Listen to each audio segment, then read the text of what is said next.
Euh, le titre de ma communication, vous le voyez à l'écran, structure argumentative au croisement de discours. Euh, je préfère trancher dans le vif du sujet. Je vais présenter des réflexions théoriques et méthodologiques et moins le résultat de recherche sur corpus, c'est-à-dire pas de résultats quantitatifs sur un grand corpus. Ces réflexions théoriques portent sur justement sur les prérequis de l'exploration de corpus en vue d'une approche quantitative de la problématique de la cohérence dans le discours. C'est la cohérence qui est au cœur de ma communication et je considère la cohérence comme étant étroitement liée à l'argumentation. Alors, tout en partant d'une redéfinition de la cohérence, je vais donc présenter comment j'entends faire l'étude de la cohérence dans une approche interdiscursive et je vais par la suite introduire la notion de corpus corrélé tout en évoquant toute la problématique technique, méthodologique et théorique que la conception et la notation des corpus corrélés soulèvent. Et finalement, s'il me reste du temps, je vais essayer d'illustrer par un certain nombre d'exemples, par un certain nombre d'analyses d'exemples, comment les corpus corrélés permettent la mise au jour de relations argumentatives et de l'interrelation des argumentations dans l'interaction. La cohérence est une catégorie bien connue et définie et examinée par de nombreux chercheurs. Pourtant, on rencontre le plus souvent une conception paradoxale de la cohérence. Les caractéristiques ou les critères de la texticité, je vais corriger, excusez-moi, il y a là une coquille, de la texticité, sont traditionnellement considérés la connexité, la cohésion et la cohérence, c'est-à-dire la bonne formation syntaxique, sémantique et pragmatique du texte et du discours. Alors, on peut bien se poser la question de savoir si la cohérence est alors vue comme une qualité intradiscursive ou interactionnelle.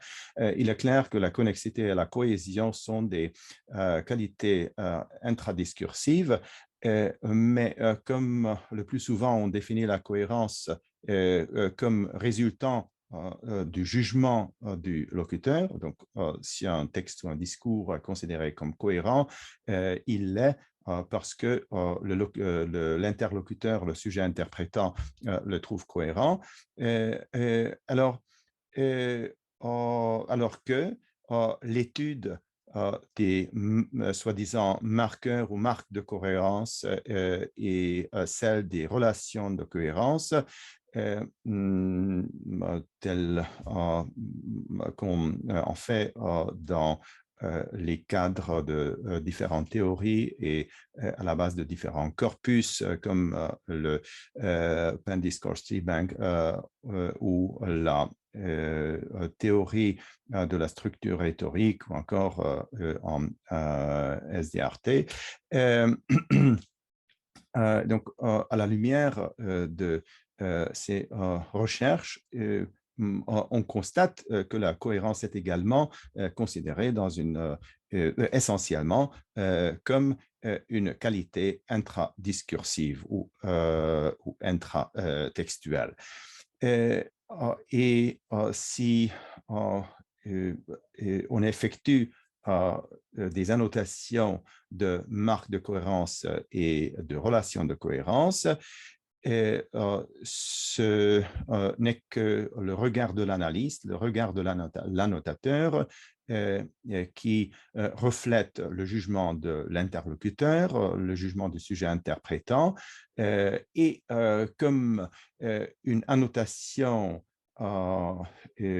est considérée d'autant plus valide que les différents annotateurs sont d'accord en ce qui concerne les annotations attribuées aux différents phénomènes dans le corpus.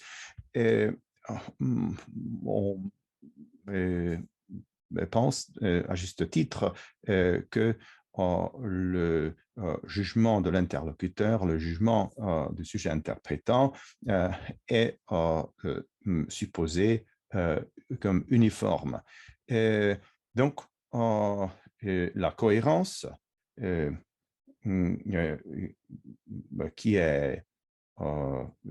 qui s'établit d'après le jugement de l'interlocuteur, du sujet interprétant, apparaît quand même, de façon paradoxale, comme une propriété immanente des discours, pourvu que les discours analysés soient considérés comme cohérents.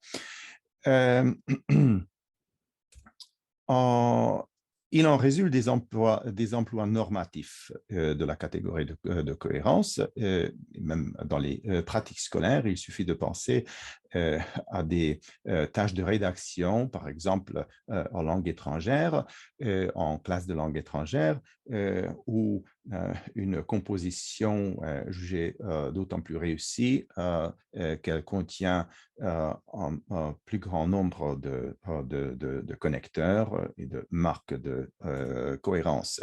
Et justement, la bonne formation textuelle et discursive, expression que je viens d'utiliser tout à l'heure, reflète aussi cette normativité.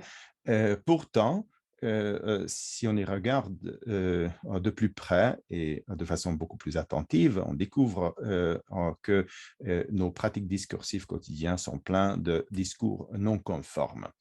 Alors, pour une conception plus cohérente de la cohérence, je propose la définition suivante de la cohérence. La cohérence est une propriété du texte, du discours, identifiable dans la dimension de l'interprétation. Un texte ou un discours est cohérent si et seulement si son interprétant le juge non contradictoire par rapport à un ensemble de définitions qui lui est accessible dans son environnement cognitif et on arrive sur ces fondements à une conclusion dans les cadres ou à l'issue de l'interaction.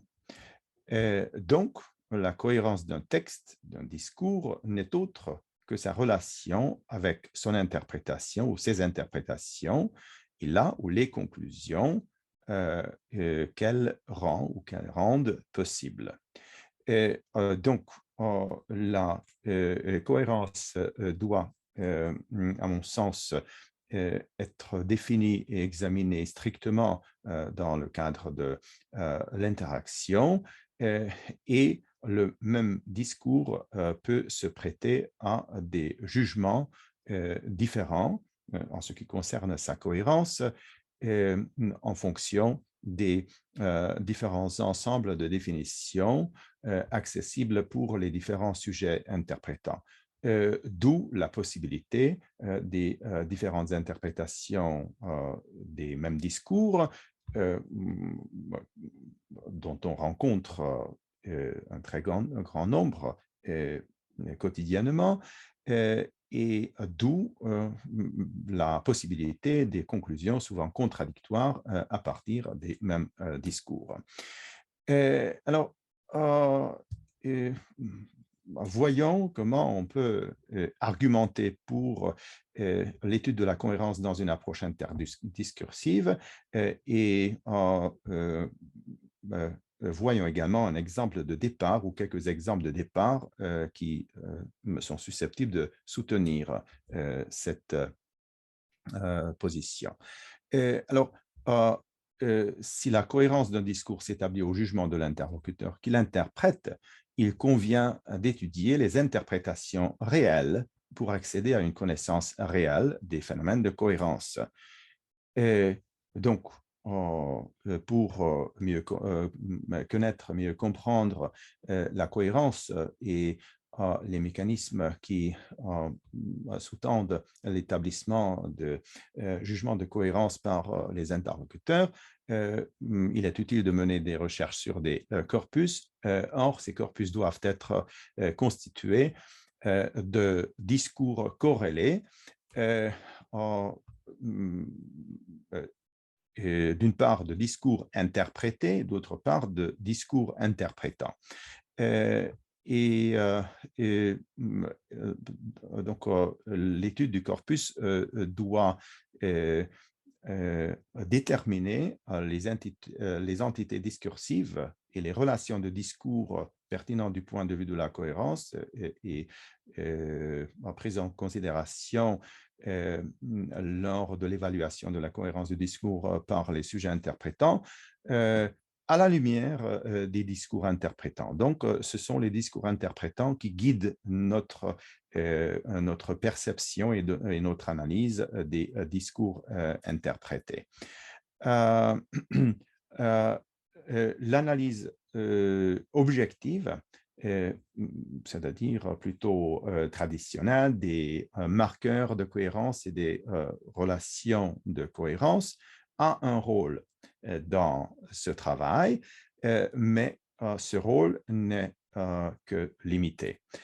Alors, voyons un exemple pour élucider ce qui vient d'être avancé. Alors, je vais analyser une petite phrase et je m'excuse à l'avance de prendre un exemple assez rabâché. J'espère pouvoir quand même apporter quelques observations intéressantes à propos de cet exemple. Alors, soit le discours suivant, c'est quelque chose de bien connu. La politique sociale, regardez, on met un pognon de dingue dans des minima sociaux. Les gens, ils sont quand même pauvres. On n'en sort pas. Les gens qui naissent pauvres, ils restent pauvres. Ceux qui tombent pauvres, ils restent pauvres. On doit avoir un truc qui permette aux gens de s'en sortir. Et donc, les propos d'Emmanuel Macron à une réunion de travail. Et alors, donc, ce que j'ai mis en exergue, alors, ce qui est mis en exergue, c'est ou mis en évidence, c'est par moi-même. Il y a une marque de relation de cohérence quand même.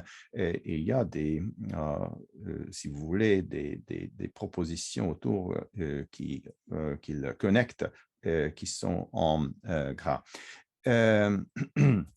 Et alors, voyons-en quelques interprétations. Alors, il y a l'interprétation 1 de discours 1.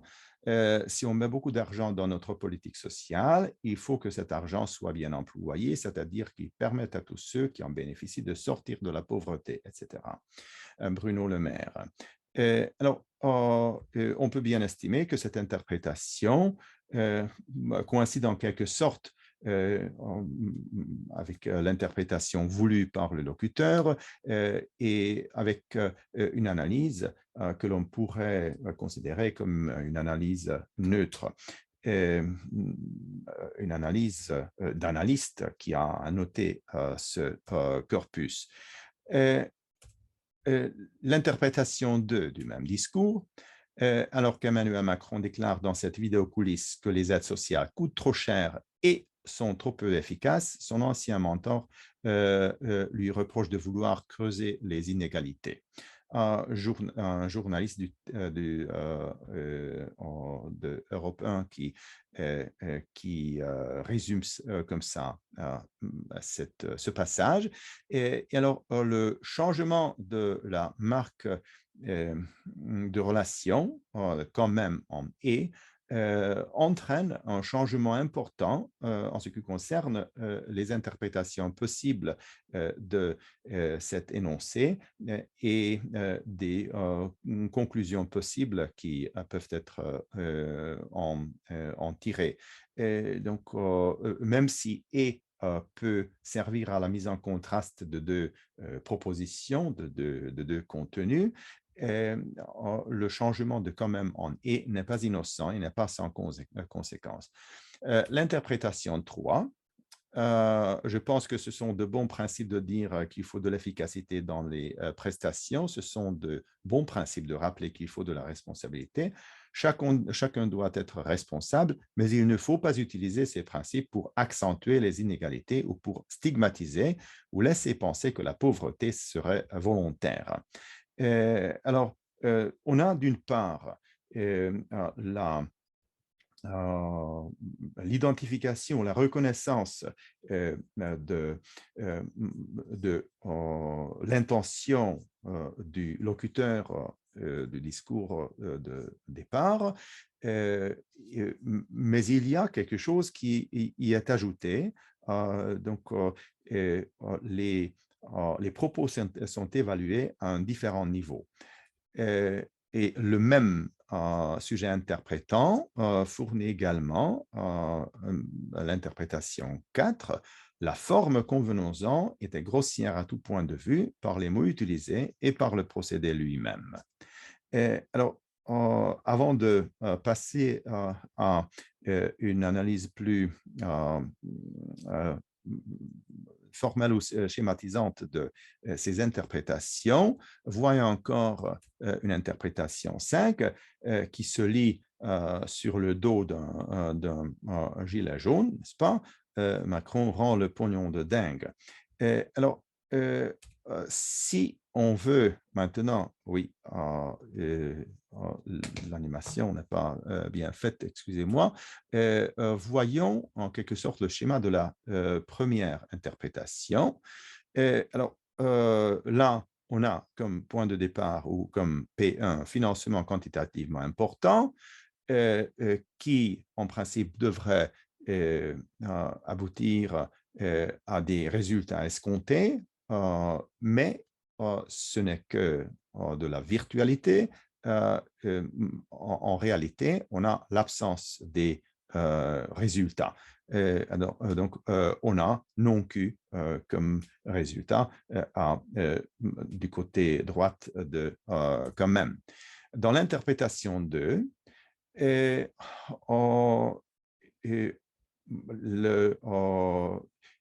donc, le propos est interprété d'une autre façon.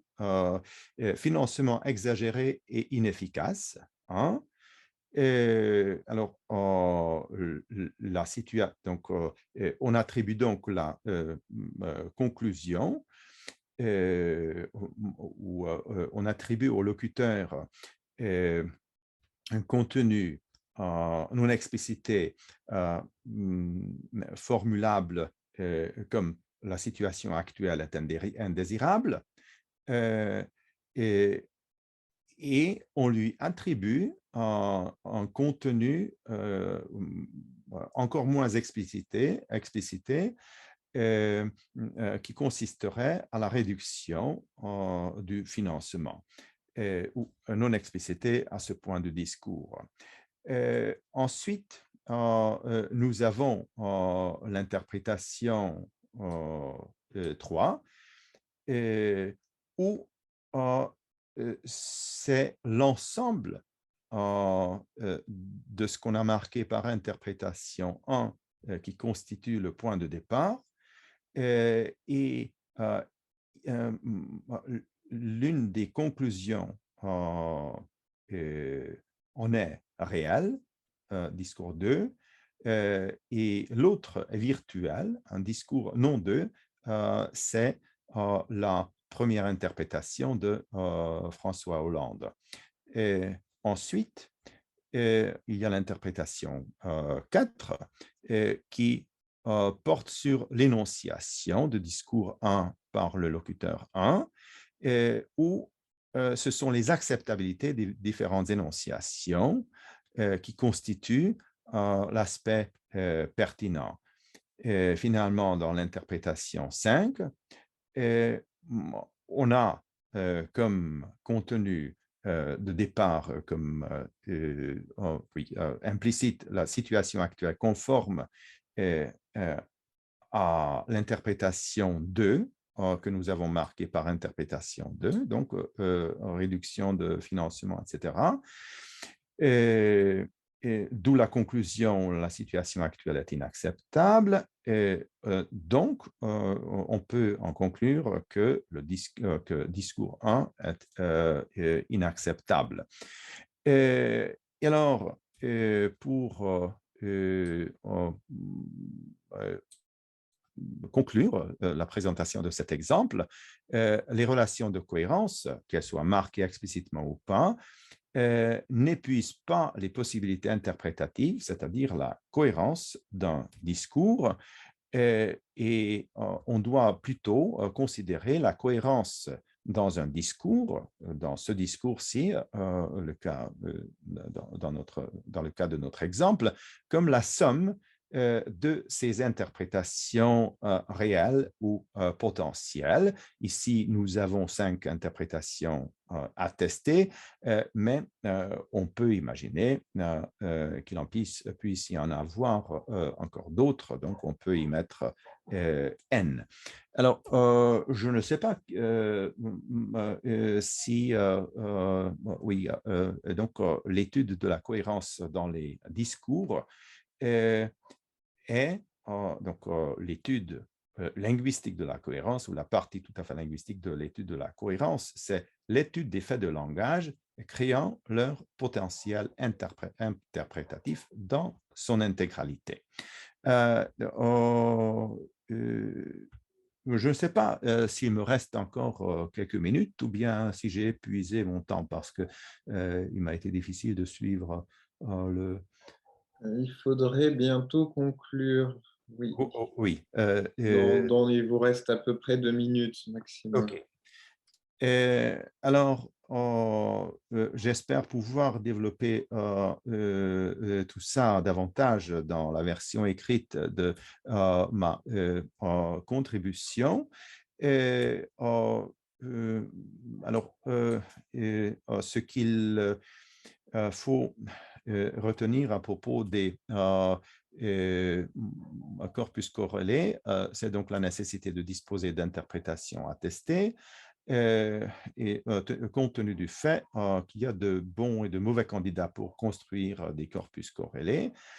Euh, en- et, D'une part, en fonction de l'attitude des interlocuteurs et des sujets interprétants, qui peut être une attitude de coopération, mais qui peut être également une attitude hostile, refusant l'interprétation du discours comme un discours cohérent. Euh, les choix peuvent être sensibles du point de vue du domaine discursif. Là, on peut aller de la monovalence du discours juridique qui est censé ne se prêter qu'à une seule interprétation, c'est-à-dire dont la cohérence est, pour ainsi dire, monovalente, jusqu'à l'ouverture de l'œuvre littéraire.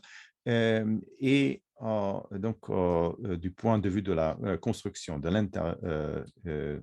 l'interdiscours, on peut aller de la conversation où les interventions des interlocuteurs peuvent être considérées comme des discours interprétés aussi bien que des discours interprétants, mais on peut bien inclure des discours isolés en passant par les discours dialogiques, mais pseudo-dialogaux. Et la notation doit se faire à plusieurs niveaux, au niveau des expressions référentielles. Je n'ai pas le temps de passer tout ça en revue. Au niveau des unités discursives, avec leurs relations hiérarchiques, Au niveau des relations entre les unités discursives, et on peut bien penser à toutes sortes de relations d'encadrement et autres. Et il faut penser à des problèmes encore plus épineux, comme par exemple la, euh, les contenus non explicités que les discours interprétants peuvent mettre au jour. Et, ensuite, le rôle des séquences auto-interprétatives et les variantes du même discours qui peut se réaliser dans des cadres sémiotiques différents, par exemple le texte d'une chanson et un clip vidéo qui s'y ajoute. Et finalement, la multimodalité de la communication avec la dimension phonétique et avec les aspects extralinguistiques de tout ça. Et donc, j'ai apporté encore d'autres exemples, mais mon temps est épuisé. Donc, merci beaucoup de votre attention et j'attends donc vos remarques et vos questions. Merci.